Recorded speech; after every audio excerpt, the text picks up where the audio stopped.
केंद्रीय सूचना एवं प्रसारण राज्य मंत्री चाईबासा में आकांक्षी जिला कार्यक्रमों की कर रहे हैं समीक्षा। प्रकृति व्याख्या केंद्र का किया भ्रमण, केज फिशरीज करंजिया का करेंगे दौरा।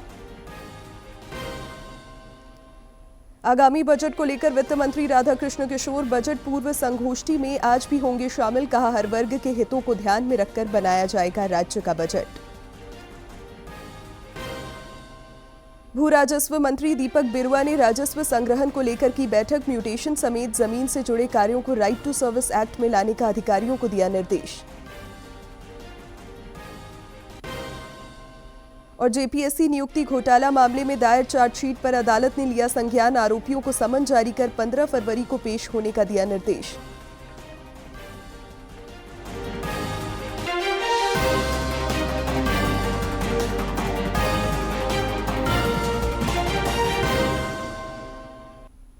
नमस्कार, खबरें झारखंड में आपका स्वागत है। मैं हूं शिवानी कुमारी और अब समाचार विस्तार से। प्रधानमंत्री नरेंद्र मोदी ने आज नई दिल्ली में भारत मोबिलिटी ग्लोबल एक्सपो का उद्घाटन किया। भारत मंडपम में आयोजित यह देश का सबसे बड़ा मोबिलिटी एक्सपो है। उद्घाटन समारोह को संबोधित करते हुए प्रधानमंत्री ने कहा कि इस वर्ष भारत मोबिलिटी एक्सपो का दायरा बढ़ गया है। उन्होंने कहा कि एक्सपो का लक्ष्य संपूर्ण मोबिलिटी मूल्य श्रृंखला को एक छतरी के नीचे लाना है। इससे पहले प्रधानमंत्री ने एक्सपो का भी निरीक्षण किया। के लिए आरक्षित होगा और उसके बाद 19 से 22 जनवरी तक ये एक्सपो आम जनता के लिए सुबह 10 बजे से शाम 6 बजे तक ये खुला रहेगा। और दिलचस्प बात यह है कि ये जो एक्सपो है इसमें एंट्री पूरी तरह से मुफ्त रहेगी। दिग्गज कंपनियों की भागीदारी है इसमें। आप देख सकते हैं तमाम बड़ी कंपनियां इस एक्सपो में अपने ऑटोमोबाइल जो उनके प्रोडक्ट्स हैं उनका प्रदर्शन कर रही हैं। भारत में मोबिलिटी के फ्यूचर को लेकर कितनी पॉजिटिविटी है। यहां कुछ एग्जीबिशंस में विजिट करने, उन्हें देखने का अवसर भी मुझे मिला। भारत की ऑटोमोटिव इंडस्ट्री फैंटास्टिक भी है और फ्यूचर रेडी भी है। मैं आप सभी को अपनी बहुत बहुत शुभकामनाएं देता हूं। साथियों, भारत के ऑटो सेक्टर के इतने बड़े आयोजन में मैं आज रतन टाटा जी और ओसामू सुजुकी जी को भी याद करूंगा।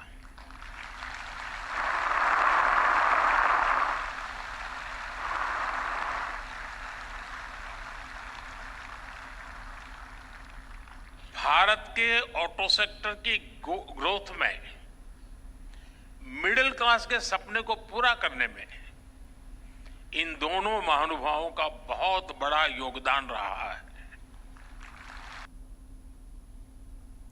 आकांक्षी जिला कार्यक्रम के तहत 3 दिवसीय दौरे पर झारखंड पहुंचे सूचना और प्रसारण राज्य मंत्री डॉक्टर एल मुरुगन ने आज पश्चिमी सिंहभूम में आईटीआई जगन्नाथपुर और केज फिशरीज करंजिया का दौरा किया।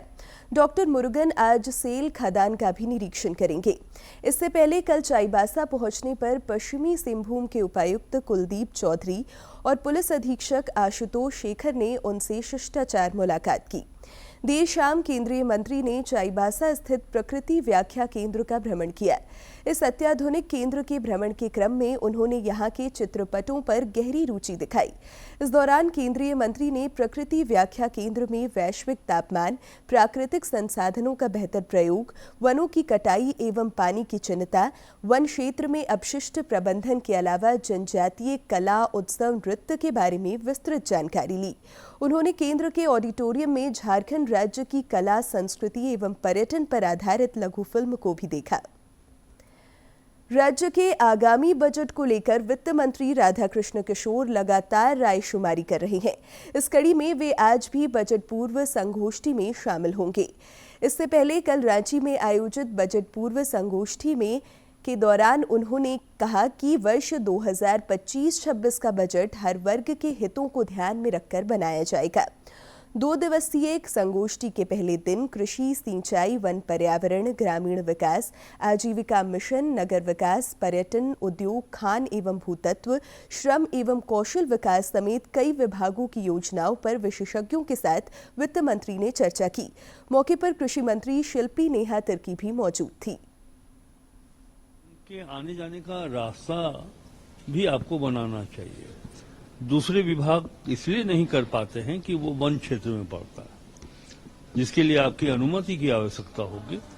बेहतर यही होगा कि जब आप किसी परिवार को या समूह को आप वहां रहने के लिए वन क्षेत्र पट्टा दे देते हैं तो कनेक्टिविटी भी देना आपका काम होता है। जो विभाग है उसकी चुनौतियां हैं, मगर उन चुनौतियों को हम लोग सामना भी कर रहे हैं। अच्छी योजनाओं को भी हम लोग लाने वाले हैं। तो इन सभी चीजों के लिए फंड की आवश्यकता पड़ेगी और उन्होंने अपना आश्वासन भी दिया है कि एक पैसा भी इस विभाग का नहीं घटाया जाएगा। कुछ नहीं।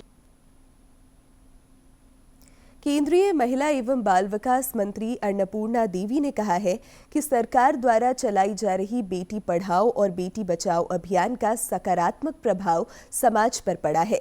गिरिडीह में पत्रकारों से बातचीत में उन्होंने कहा कि मोदी सरकार ने वर्ष 2014 में इस योजना की शुरुआत की थी। उन्होंने कहा कि 22 जनवरी को इस योजना का 10 वर्ष पूरा होने जा रहा है। केंद्रीय मंत्री ने कहा कि आज की बेटियां विकसित भारत के निर्माण में लग गई हैं। उन्होंने कहा कि इस योजना के कारण लिंगानुपात में भी सुधार हुआ है। बेटियों को आगे बढ़ाने के साथ साथ बेटियों को आगे बढ़ाना और महिला सशक्तिकरण की दिशा में ये एक बहुत ही अहम कदम माननीय प्रधानमंत्री जी की ओर से रखा गया था और इसको लेकर आज हमारी बेटियां आगे बढ़ रही हैं, हमारी महिलाएं आगे बढ़ रही हैं सब, और विकसित भारत के संकल्प में महिलाओं की अहम योगदान, अहम भूमिका होगी। स्वास्थ्य मंत्री डॉक्टर इरफान अंसारी और स्वास्थ्य विभाग के प्रधान सचिव अजय कुमार सिंह ने कल धनबाद स्थित मेडिकल कॉलेज और अस्पताल का निरीक्षण किया। इस दौरान उन्होंने कहा कि जल्द ही यहां MBBS की सीटें दोगुनी की जाएंगी और सुपर स्पेशलिटी अस्पताल का भी निर्माण होगा। स्वास्थ्य विभाग के प्रधान सचिव अजय कुमार सिंह ने धनबाद स्थित निर्मल महतो मेडिकल कॉलेज एवं अस्पताल का निरीक्षण किया। इस दौरान उन्होंने कॉलेज के प्राचार्य और डॉक्टरों के साथ समीक्षा बैठक की। मौके पर मंत्री डॉक्टर इरफान अंसारी ने कहा कि जल्द ही इसे सुपर स्पेशलिटी अस्पताल बनाया जाएगा ताकि मरीजों को दूसरी जगह ना जाना पड़े। मैं ठीक करूंगा और ये जो हॉस्पिटल है बेसिक्स जो फर्स्ट स्टेज के लायक नहीं होना चाहिए हॉस्पिटल। हम आए, बुखार है, खांसी है, पेट टूट गया, उसका इलाज कर दे, ये तो नहीं होना चाहिए ना। स्पेशलिस्ट कैसे हो, यहाँ सारा उपचार यहीं पे हो। यहाँ का पेशेंट तुरंत रांची भेज देते हैं, एम्बुलेंस की व्यवस्था फिर दिक्कतें होती है। तो सारी जानकारी मैंने लिया है और सबसे बड़ी बात है कि 100 सीटर है ये हॉस्पिटल है हमारा। इस दौरान स्वास्थ्य विभाग के प्रधान सचिव अजय कुमार सिंह ने कहा कि यहाँ फिलहाल MBBS की 100 सीटें हैं जिसमें 100% बढ़ोतरी की जाएगी। उन्होंने कहा कि PG की सीट भी 9 से बढ़ाकर 100 तक करने की योजना है। जो यहाँ पे सीट्स हैं, जो MBBS के जो सीट्स हैं, ये 100 अभी है, इसको हम लोग बढ़ा करके 150 और 200 तक ले जाएंगे। अगले साल 150 ले जाएंगे, इस साल नहीं, नेक्स्ट जो आएगा आपको 26-27 सेशन में 150 ले जाएंगे और उसके बाद आने वाले समय पे 200 तक ले जाएंगे इसको। और जो PG वाली जो सीट्स हैं, अभी तत्काल यहाँ पे 9 ही सीट्स हैं। रिम्स में 176 है और MGM में 50 से ऊपर है सीट्स। तो ये भी इस साल हम लोग 59 सीट्स का प्रपोजल दे रहे हैं। 59 तक होगा, लेकिन इसको भी 59 से हम लोग 100 तक ले जाना चाहते हैं अगले 2 वर्षों में। मौके पर उन्होंने अस्पताल प्रबंधन को कई निर्देश भी दिए। उन्होंने वहां पढ़ाई कर रहे विद्यार्थियों से संवाद भी किया और उनकी परेशानियों को जल्द से जल्द दूर करने का आश्वासन दिया। धनबाद से अजय कुमार सिन्हा की रिपोर्ट। भू राजस्व मंत्री दीपक बिरुआ ने रांची में राजस्व संग्रहण को लेकर अधिकारियों के साथ बैठक की। वर्चुअल तरीके से इस बैठक में जिले के अधिकारी भी शामिल हुए। इस दौरान श्री बिरुआ ने बारकोड से जमीन का रसीद काटने का निर्देश दिया। मौके पर उन्होंने म्यूटेशन समेत जमीन संबंधी अन्य कार्यों को राइट टू सर्विस एक्ट के दायरे में लाने को भी कहा। साथ ही बैठक में लंबित म्यूटेशन की कठिनाइयों को दूर करने का भी निर्देश दिया ताकि लोगों को सहूलियत हो और राजस्व में भी बढ़ोतरी हो। SRA वाला कोर्ट चलता है तो उसमें कितने मामले लंबित हैं, दखल देनी हुआ नहीं हुआ या कितना अपील आ रहे हैं, ये सब मामला। और लैंड एक्विजिशन वाला भी मामला है कि भाई जो सरकारी भूमि पे जो दखल कब्जा है अवैध तरीके से, उसका जमाबंदी कायम है कि नहीं है, उसको कैसे हम लोग निरस्त करेंगे, सब चीज़ें। भाजपा के वरिष्ठ नेता कड़िया मुंडा को बेहतर इलाज के लिए दिल्ली के एम्स अस्पताल में रेफर किया गया है। उन्हें एयर एम्बुलेंस से दिल्ली रवाना किया गया। उनके साथ परिजनों के अलावा मेडिका अस्पताल के एक चिकित्सक को भी दिल्ली भेजा गया है। उन्हें 7 जनवरी को रांची के मेडिका अस्पताल में इलाज के लिए भर्ती किया गया था। उनके स्वास्थ्य में सुधार की धीमी रफ्तार को देखते हुए एम्स भेजने का फैसला लिया गया। लोहरदगा के सांसद सुखदेव भगत ने जिला विकास समन्वय एवं अनुश्रवण समिति की बैठक की। इस दौरान उन्होंने जिले के अधिकारियों को कई दिशा निर्देश दिए। सांसद ने योजनाओं की समीक्षा के दौरान ग्रामीण विकास की योजनाओं के कार्यान्वयन पर विशेष जोर दिया। उन्होंने कहा कि ग्रामीणों को किसी भी योजना का लाभ समय पर मिलना चाहिए। कोयला एवं बालू के अवैध खनन पर नाराजगी जताते हुए सांसद ने अधिकारियों को इस पर अंकुश लगाने की हिदायत दी। जिला प्रशासन के द्वारा तो जो सरकारी राशि का दुरुपयोग ना हो और प्रॉपर वे में उसका निगरानी हो और उसका सही मायने में उसकी उपयोगिता हो, तो आज मैंने दोनों चीज़ें अगर कहा जाए तो जो कमियां आई हैं मैंने उनको बहुत तल्ख लहजे में मैंने कहा कि उस पर कार्रवाई होनी चाहिए और जो अच्छा कर रहे हैं उनको हमने प्रोत्साहित भी किया। देवघर के पागल बाबा आश्रम में कल देर रात चोरों ने जमकर उत्पात मचाया। आश्रम में चांदी से बनी राधा कृष्ण की मूर्ति, मुकुट और खड़ाऊं लेकर भाग गए। आश्रम के पुजारी धनंजय कुमार पाठक ने बताया कि चोरों ने दान पेटी को भी नहीं बख्शा। इसे लेकर जसीडीह थाने में मामला दर्ज किया गया है और पुलिस ने जांच शुरू कर दी है। मारा हुआ था, इसके बाद फिर जाके आपका 2 कटोरी है बड़ा था चांदी का, वो गायब हो गया है। फिर आपको गिलास भी वो था, वो गायब हो गया है। इसके बाद है मतलब छोटा एगो शंकर भगवान का अर्घा था चांदी का, तो वो भी जो है से नहीं। राष्ट्रीय सड़क सुरक्षा माह के तहत गढ़वा पुलिस ने फुटबॉल स्टेडियम से रंका मोड़ तक जागरूकता मार्च निकाला। इस दौरान चालकों और आम लोगों को सड़क सुरक्षा के प्रति जागरूक किया गया।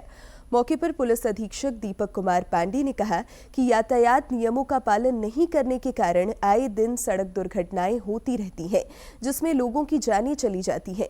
इसे ध्यान में रखकर जागरूकता मार्च निकाला गया। जागरूक हों, जो गाड़ी चला रहे हैं, टू व्हीलर चला रहे हैं। लास्ट ईयर काफ़ी एक्सीडेंट्स हुए हैं जिसमें कि कई मौतें भी हुई हैं, तो वो हेलमेट पहन के चलाएं, सीट बेल्ट लगा करके चलाएं, ट्रिपल राइड गाड़ी ना चलाएं। इसको लेकर के आज हम लोगों ने एक सड़क सुरक्षा मार्च यहाँ फुटबॉल स्टेडियम से लेकर के रंका मोड़ तक चलाया है।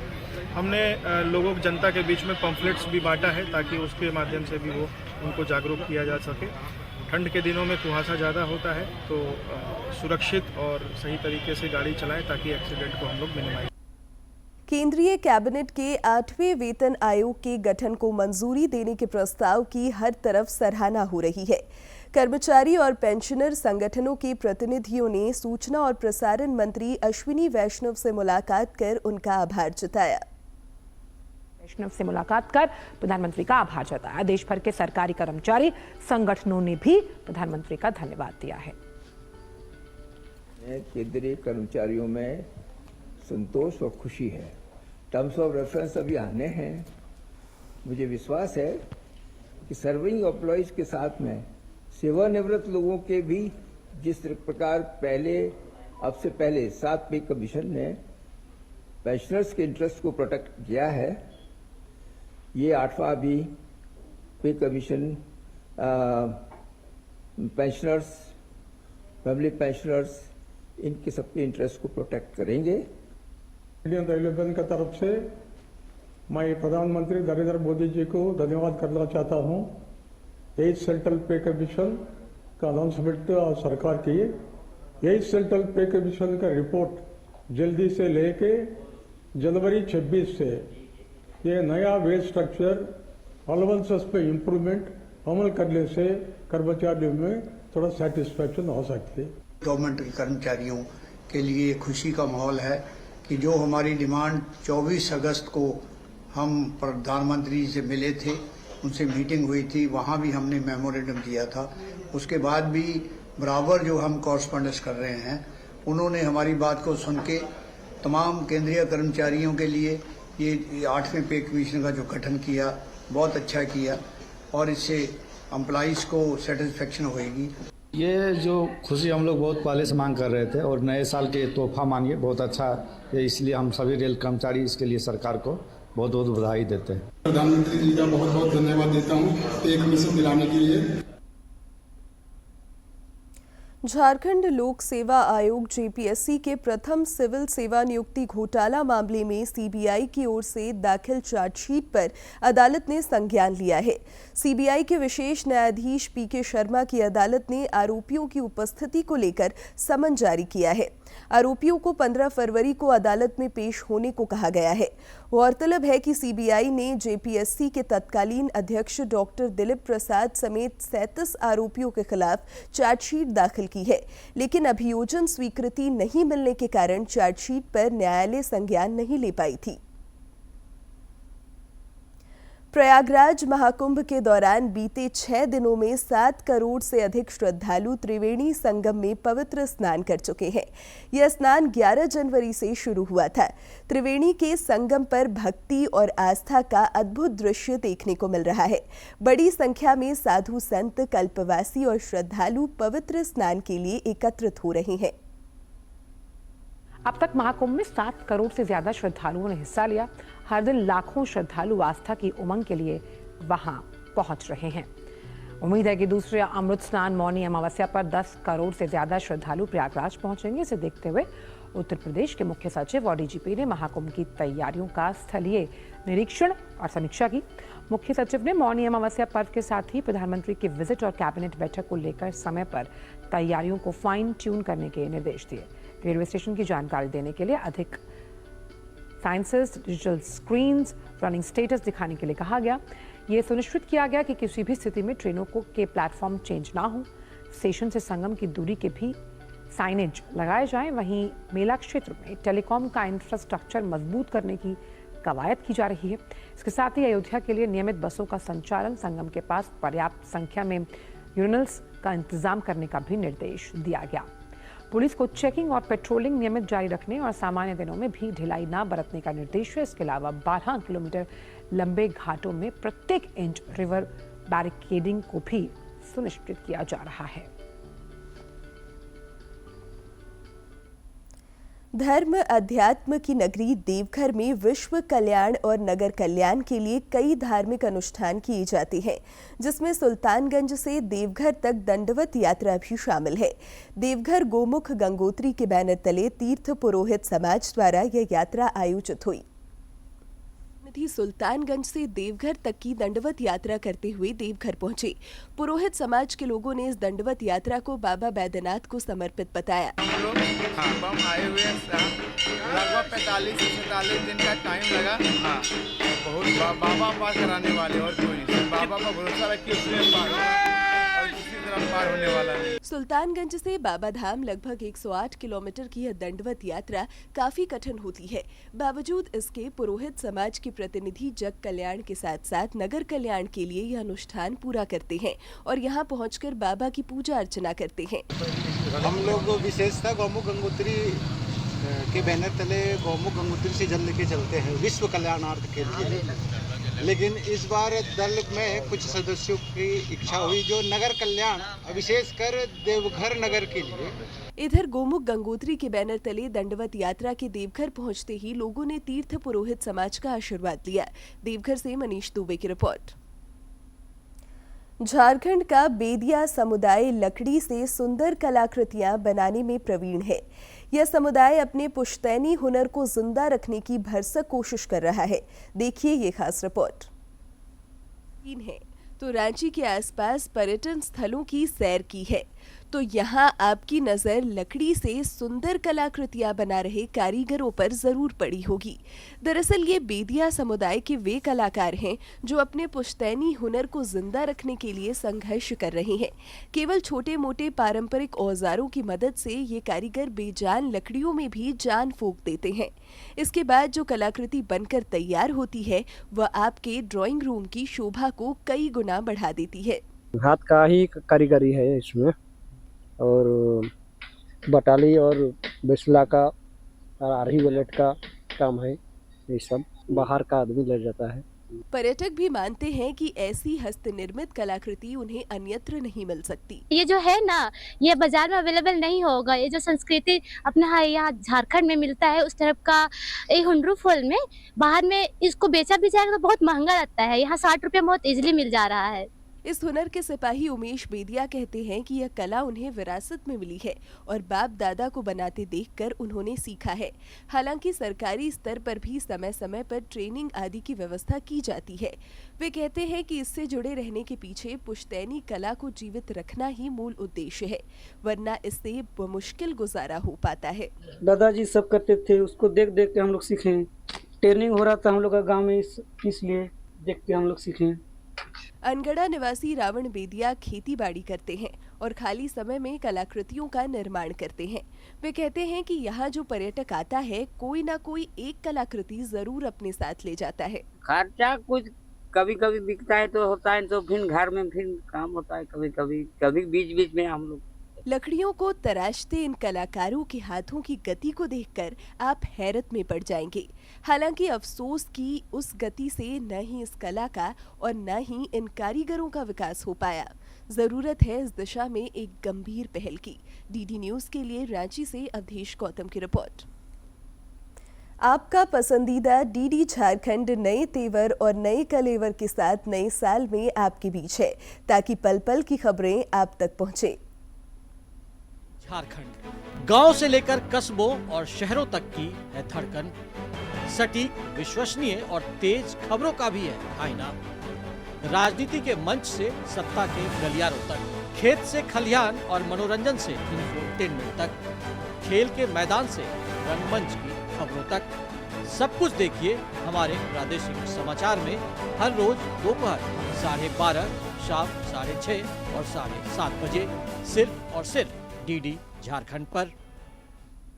प्रधानमंत्री नरेंद्र मोदी रविवार 19 जनवरी को आकाशवाणी पर मासिक मन की बात कार्यक्रम में देश विदेश के लोगों के साथ अपने विचार साझा करेंगे। यह इस मासिक रेडियो कार्यक्रम की 118वीं कड़ी होगी। राष्ट्रपति द्रौपदी मुर्मू ने आज वर्ष 2024 के लिए राष्ट्रीय खेल पुरस्कार प्रदान किया। राष्ट्रपति भवन में आयोजित एक समारोह में राष्ट्रपति ने डी गुकेश, मनु भाकर, हरमनप्रीत सिंह और प्रवीण कुमार को मेजर ध्यानचंद खेल रत्न पुरस्कार प्रदान किया। वहीं झारखंड की बेटी सलीमा टेटे अर्जुन पुरस्कार से नवाजी गईं।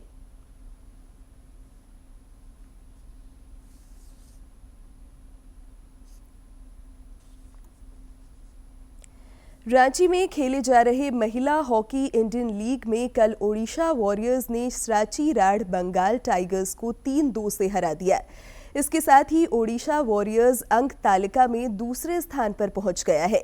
महिलाओं के मुकाबले में पहली बार पेनल्टी शूटआउट देखने को मिला।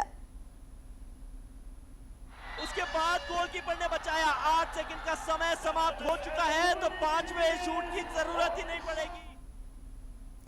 गढ़वा फुटबॉल स्टेडियम में आयोजित पुलिसिंग फुटबॉल टूर्नामेंट में रंका और रमकंडा की महिला टीम के बीच हुई फाइनल मैच में रमकंडा की टीम ने 2-1 से विजय हासिल की, जबकि पुरुष वर्ग में भंडरिया और चिनिया की टीम ने फाइनल खेलते हुए चिनिया की टीम ने भंडरिया की टीम को 3-2 से पराजित किया।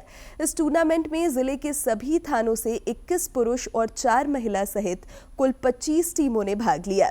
पलामू परिक्षेत्र के आईजी सुनील भास्कर और डीसी शेखर जमुआर ने खिलाड़ियों को पुरस्कृत किया।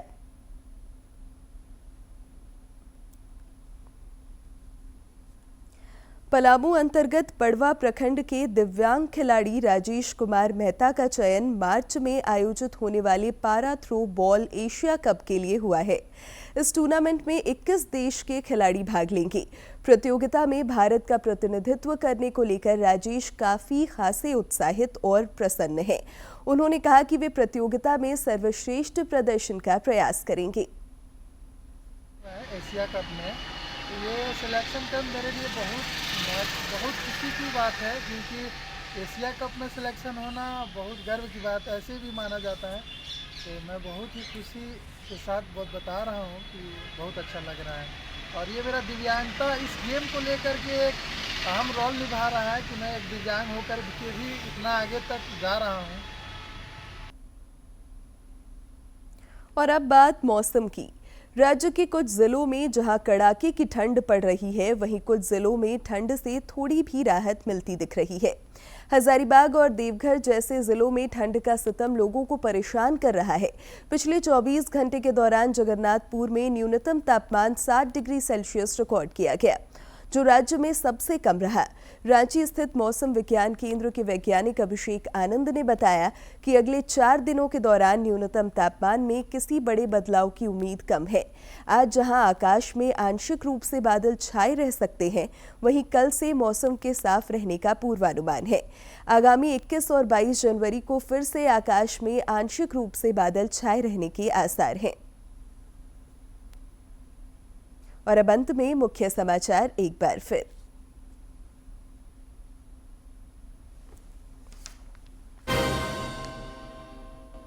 केंद्रीय सूचना एवं प्रसारण राज्य मंत्री चाईबासा में आकांक्षी जिला कार्यक्रमों की कर रहे हैं समीक्षा। प्रकृति व्याख्या केंद्र का किया भ्रमण।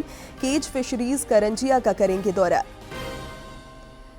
आगामी बजट को लेकर वित्त मंत्री राधाकृष्ण किशोर बजट पूर्व संगोष्ठी में आज भी होंगे शामिल। कहा, हर वर्ग के हितों को ध्यान में रखकर बनाया जाएगा राज्य का बजट।